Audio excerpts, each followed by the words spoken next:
Hi everyone, and welcome to today's session where we're going to look at the cell and we're going to look at the organelles found in the cell and their functions. And so by the end of this session, it is expected that we'll be able to identify and describe the major organelles which are found within eukaryotic cells. Now to start us off, let's look at the cell. And the cell is the basic structure and functional unit of all living organisms.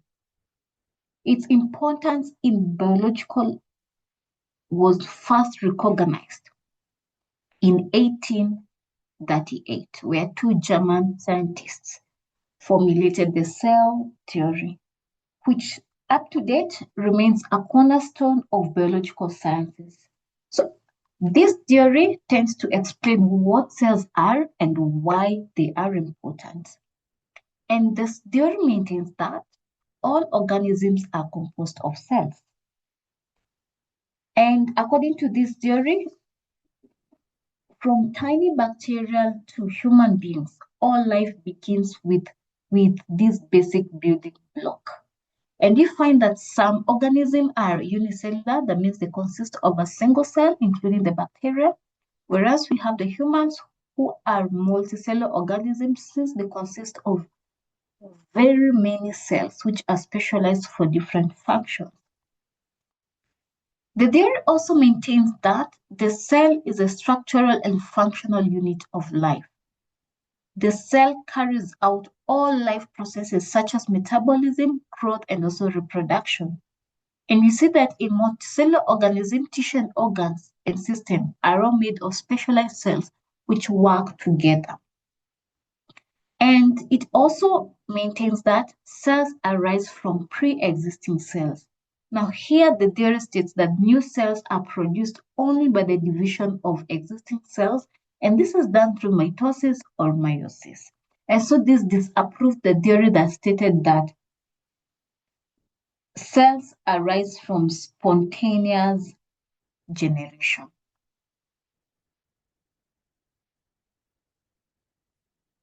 Now, with each discovery, cell theory grew richer and more detailed, and this expansion gave rise to what is called the modern cell theory. And this is an updated understanding that reflects everything we have learned about cells over the last century. And so it's no longer about what cells are, it is about how they function, how they carry information, and how they maintain life across generations. And therefore, the modern cell theory states that cells contain hereditary information, that in form of DNA, which is passed on during cell division. And when the scientists uncover the DNA, they realize that the cell carries the instructions for building and maintaining life. So we see that genetic material is faithfully copied and transmitted when cells divide, ensuring continuity from parent to daughter cells.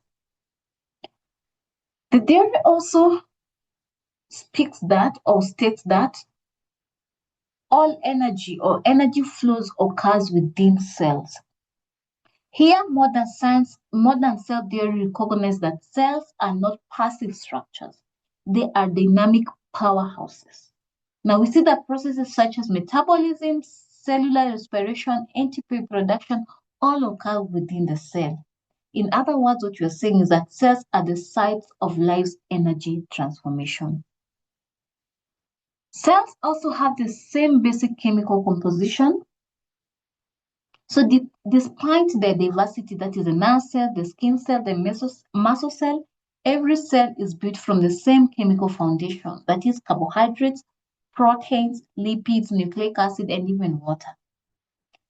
And this revealed a unifying theme: life is chemically consistent across all organisms. So one may ask, what makes modern cell theory important? So modern cell theory moves from beyond simply identifying the cells as unit of life. It goes ahead and explains how life works at the cellular level, how disease emerge, and how inheritance function and organisms grow, repair, and adapt. So in other words, it connects everything from cancer biology to genetic disorders to how medication acts inside the body. And so let us look at types of cells. And cells can broadly be categorized based on the structure, complexity, and function. And there are two main categories. We have the prokaryotic and eukaryotic cells. Starting off with the prokaryotic cells, these are the simplest and the oldest types of cells. Examples include bacteria. Looking at their characteristics, they have nucleus, they have no nucleus. So the DNA is found free in the cytoplasm. And you also see that prokaryotic cells, they have no membrane-bound organelles. They are small in size, they have a simple structure, and they majorly produce by binary fission. Eukaryotic cells, they are more complex and they're found in plants, animals, and also protozoa. And looking at their characteristics, they have a true nucleus containing DNA. And we find that they have membrane-bound organelles. It's larger in size compared to the prokaryotics. They have a complex internal organization, and unlike prokaryotics, which produce through binary fission, we see that eukaryotic cells will produce by mitosis or meiosis. And so here we have an example of a generalized plant cell and an animal cell, and you can see the difference between the two cells. One contains a cell wall that is in the plant cell, whereas the animal cell does not contain the cell wall. So which other differences or what other differences can you find between the plant cell and the animal cell? So let's now move on to the organization of eukaryotic cell. And at the most basic level, we find that eukaryotic cell consists of three main components. We have the cell membrane, cytoplasm, and the nucleus. And we start off with the cell membrane, which we'll discuss in detail later on. And this is a thin layer of outermost boundary found in the cells, in the eukaryotic cells. It can also be called the plasma membrane, or it's also known as the plasma lemma. It's around every cell, whether it's prokaryotic or eukaryotic. And its main function is to maintain the difference of the internal environment of the cell from its external environment. And it does this by controlling the entrance and exit of molecules and ions. It also checks the loss of metabolically useful substances and encourages the release of toxic metabolic byproducts of the cell. And from here, we can say that, or from this, we can say that it functions as a semi-permeable membrane. It is selective in that it allows some products or some molecules and ions to pass through, whereas at the same point, it also controls what is getting inside and outside the cell. Looking at the cytoplasm, it's also known as the cytosol. It's gel-like and contains other matters, and we see other organelles sort of float on the cytoplasm. It is colorless and is composed majorly of water, that is 80%. It also has other nutrients which are required by the cell. Functions of the cytoplasm include various cellular and enzymatic reactions will occur in the cytoplasm. It also acts as a buffer and protects the genetic material, and also it provides structural support and movement to the cell. Nucleus. This is the most conspicuous and largest organelle seen clearly when the cell is not dividing. It is said to be the repository of the genome. We find that some cells contain a single nucleus, where others may contain two nuclei, including the human skeletal muscle fibers. Some cells, include the erythrocyte, that's the RBCs, have no nucleus. The size of the nucleus is not constant because it is correlated with the DNA content. And it was the first organelle to be discovered. Looking at the chemical composition, it contains DNA, RNA, lipids, proteins, enzymes which are required for the synthesis of DNA and RNA. It also has some organic and inorganic salts and ions, including magnesium ion, ferrous ion, and also calcium ions. Looking at the features of the nucleus, we start off with the nuclear membrane, also known as the nuclear envelope, and it separates the nucleus from the cytosol. It is a double membrane structure which surrounds the nucleus and therefore has two units membrane or two unit membranes. That is the outer and the inner membrane. And the two membranes are separated by the intermembrane space. Now, looking at the outer membrane, it is studded with ribosomes. Therefore, it is rough. At some point, as you can see, it is continuous with the rough endoplasmic reticulum at certain places. And this allows direct transport and communication between the nucleus and the ER or the lumen of the ER. The inner membrane is associated with the nuclear lamina, which connects chromatin to the inner membrane. The lamina also plays a role in the breakdown and formation of the nuclear envelope during mitosis. The other feature is the nuclear pores, as you can see in this diagram. Now, these are embedded in the nuclear envelope and they regulate the passage of molecules, including the ions, RNA, between the nucleus and the cytoplasm. The nuclear plasm, which is gel-like substance, transparent fluid material in the nucleus, it contains raw materials, that is a nucleotide for DNA synthesis. It also contains enzymes, including polymerase, metal ions, which are involved in DNA and RNA synthesis. It also contains proteins, including histones, non-histones, which are acidic and neutral proteins that are associated with the DNA molecule. The nuclear matrix, it's a network of DNA crisscrossing protein containing fibrils, which are connected at the end to the nuclear envelope, and they maintain the shape of the nucleus. Chromatin, which we're going to look at in detail in other series, is just a complex of DNA and proteins known as a histone, which makes up the chromosomes. And finally, we have the nucleolus, which is a non-membrane bound and dense structure which stores RNA and protein. It's the site for rRNA or ribosomal RNA synthesis.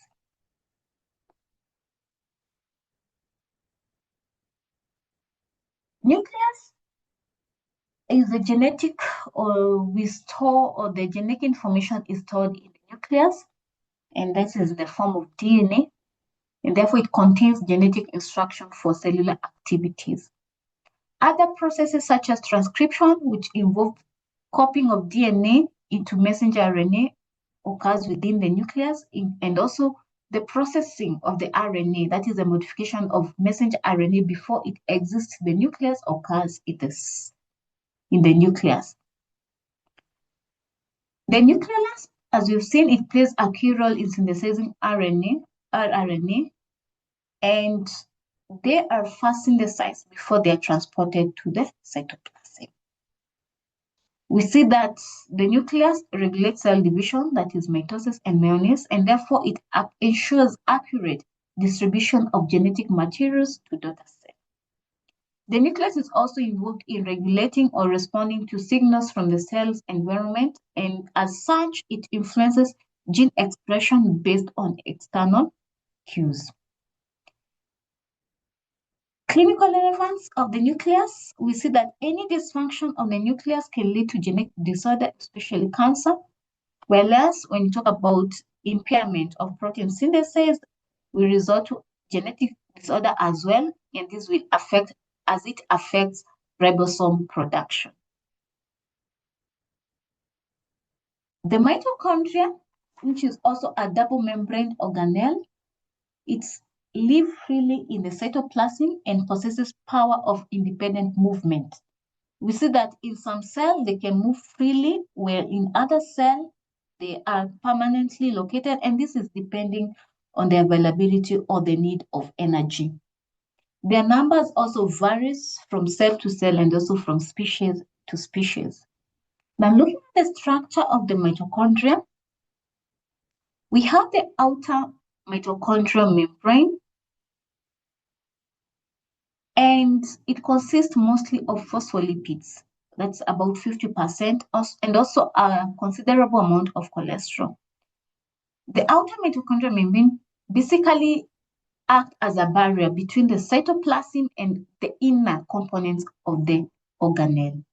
It also contains the porins, which are protein in nature, which forms channels that permit low molecular weight substances to diffuse freely across the outer mitochondria. We also have the inner intermembrane space, and this is a region between the outer membrane space, or rather the outer membrane and the inner membrane, and it plays a role in the storage of protons, which are used during the electron transport chain. The inner mitochondrial membrane selectively permeates and regulates movement of materials in and out of the mitochondrion. It is rich in proteins, and as we can see, it has a high protein-lipid ratio, but it lacks cholesterol. Compartmentalization of the inner mitochondrial membrane gives rise to crystalline, and they give a large surface area of the inner mitochondrial membrane, and therefore it's able to enhance its ability to produce ATP. The matrix, which is the innermost compartment of the mitochondria, and it contains enzymes which are involved in various metabolic processes. Mitochondria is involved in energy production since we have cellular respiration taking place in the mitochondria, and energy is produced in form of ATP. Mitochondria is also involved in the synthesis of various biomolecules, including the cytochrome, some amino acid, and we see that the mitochondria also regulate calcium ions in the concentration in the cytoplasm by storing and also releasing the calcium ion, which are required for biochemical activities in the cell. In regards to apoptosis, we see that mitochondria will release or activate the Caspase cascade, which result or which is involved in apoptotic program or the cell program death. In case we have metabolic disorders or functions or dysfunctional mitochondria, it results to mitochondrial myopathies, and this will affect energy production, leading to fatigue, muscle weakness, and also organ dysfunction. Endoplasmic reticulum, also known as ER, is said to be the largest membrane. We find that in some cells, including the RBCs, the spermatocytes, they are poorly developed, and they are characterized by several membrane complexes which are interconnected by separate organelles. They vary in shape, size, and you see that ER extends from cell membrane to the nucleus surrounding the mitochondria, and also they appear to connect directly to the Golgi apparatus. The cell, the ER, as you said, is a network of membrane. It comprises of three types of elements. We have the cisternae, and these are flattened and branched sac-like elements, and they lie in stack parallel to but interconnected with one another, and they are separated by the cytosolic space. The tubules, now these are irregular. Here they are irregular branching elements, and they form a network along with other elements. The vesicles, these are oval elements, and they occur isolated in the cytoplasmic reticulum or the cytoplasmic matrix. Now, all these elements freely communicate with one another so that they're able to perform their different functions. Now, it's important to note that endoplasmic reticulum are of two types. We have the rough endoplasmic reticulum and the smooth endoplasmic reticulum. So starting off with the rough endoplasmic reticulum, now they are standard with ribosome on their cytoplasmic surface, and therefore it gives a rough appearance, and therefore the name rough endoplasmic reticulum. So they occur near the nucleus, and we see that this type of ER emerges with the outer membrane of the nuclear envelope as earlier discussed.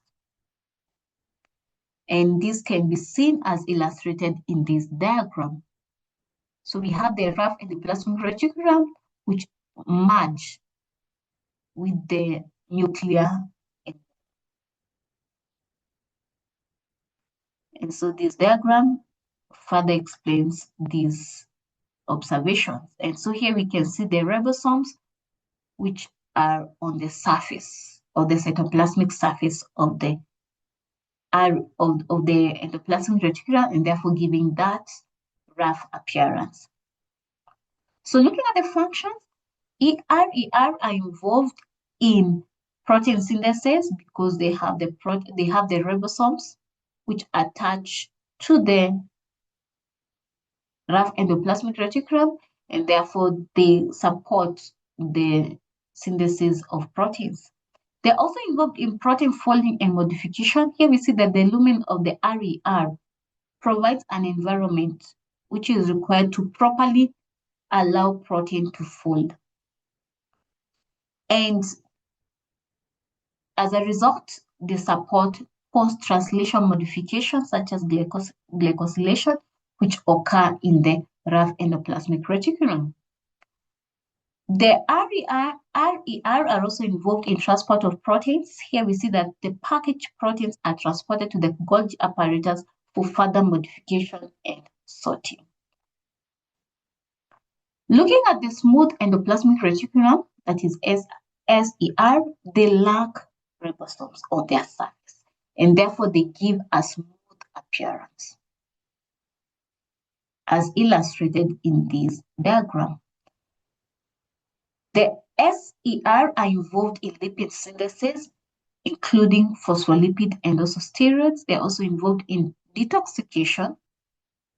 So they have enzymes involved in detoxifying drugs and poison. And they do this by modifying them to be more water soluble and therefore easy to excrete. SER are also involved in calcium storage, that is the calcium ion, which are involved in various cellular processes, including muscle contraction. In some cells, we see that the smooth endoplasmic reticulum are involved in glycogen breakdown and therefore the release of glucose. They are also involved in the formation of other organelles, including the Golgi, apparatus, lysosomes, and also the microbodies. They are also involved in transport in that proteins which are being transported through the rough endoplasmic reticulum will pass through the smooth endoplasmic reticulum to Golgi apparatus for further processing. So let's look at the ribosomes, which you've said they can either be free particles or attached to the endoplasmic reticulum. The eukaryotic cells have the 80S ribosomes, whereas the prokaryotic cells have the 70S ribosome. Now, ribosomes are chemically composed of RNA and protein as their major constituents. Their major function is that they are site for protein synthesis. Looking at the Golgi bodies or Golgi apparatus, now looking at the structure, we can say that before we look at the structure, it's important to know that the Golgi bodies, they vary in size and form in different types of cells. but they have similar organelles in all kinds of cells. And they have three functional regions. We have the cis region, which lies nearest to the endoplasmic reticulum. We also have the trans phase, which is known as the opposite side, which is nearest to the plasma membrane. In between, we have the medial region, which is found between the cis region and the trans region. So these regions have different enzymes which introduce different modification to secretory and membrane proteins which pass through them. We also have vesicles in the Golgi apparatus, and they're involved in transportation. They transport molecules between the Golgi cisternae and other cellular compartments. The glycoproteins, we see that they have enzymes which are rich in enzyme involved in modifying proteins and lipids to form glycoproteins. We also have a lumen as one of the features of the Golgi bodies, and the lumen is where we see enzymatic reactions taking place, especially the ones that are involved in modifying proteins.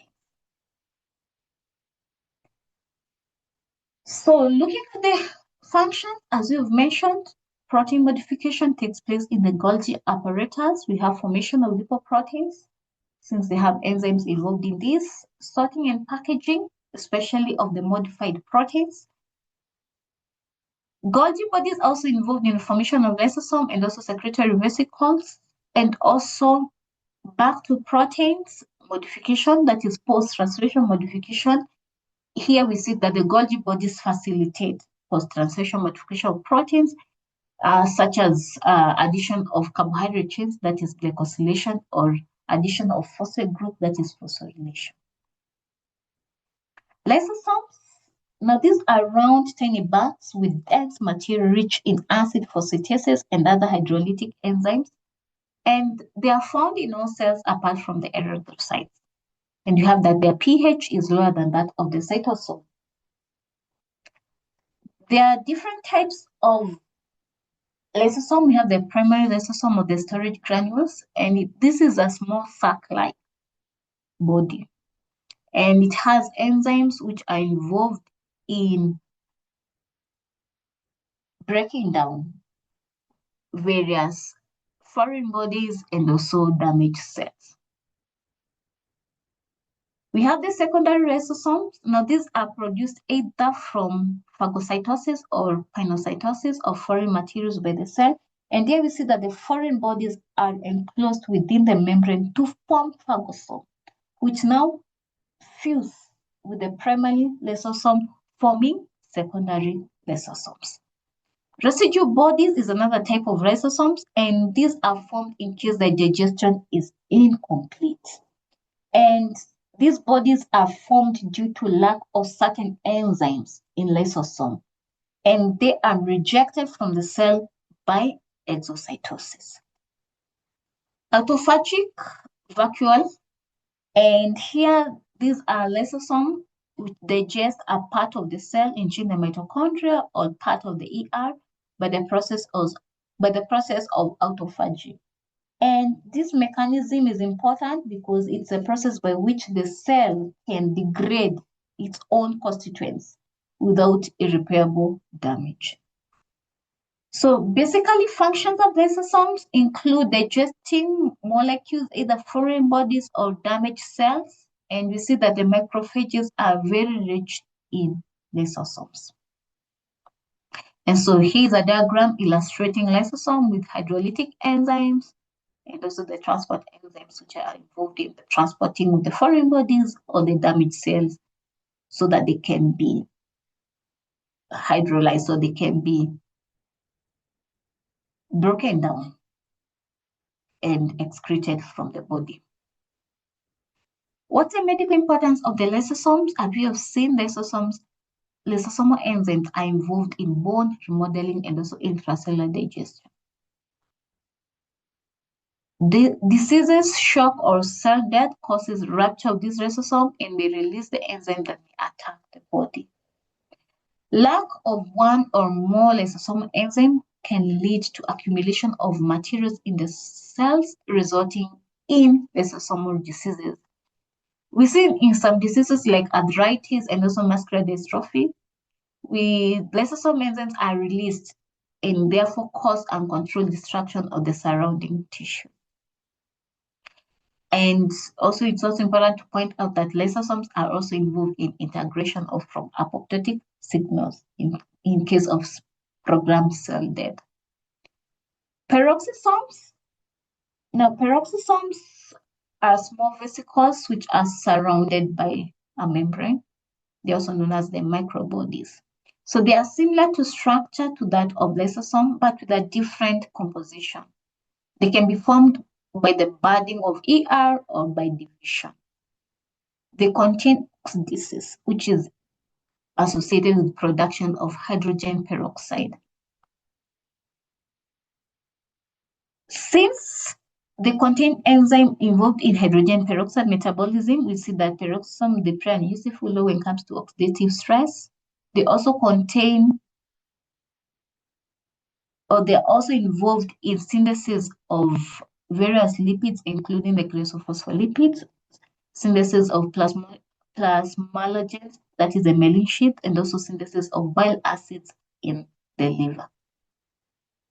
So you can see the enzymes that are involved in the production of hydrogen peroxide and also the transport protein, because they have to be transported from the peroxisome to the cells. So let's look at the biological membranes. And as we earlier said, that each cell has a cell membrane, which is the boundary which separates it from the cytoplasm. And these biological membranes are living membranes. And they are the outermost in animal cells, but internal to cell wall in plant cells. They are flexible and can fold in and fold out, especially when it comes to formation of pseudopodia in amoeba.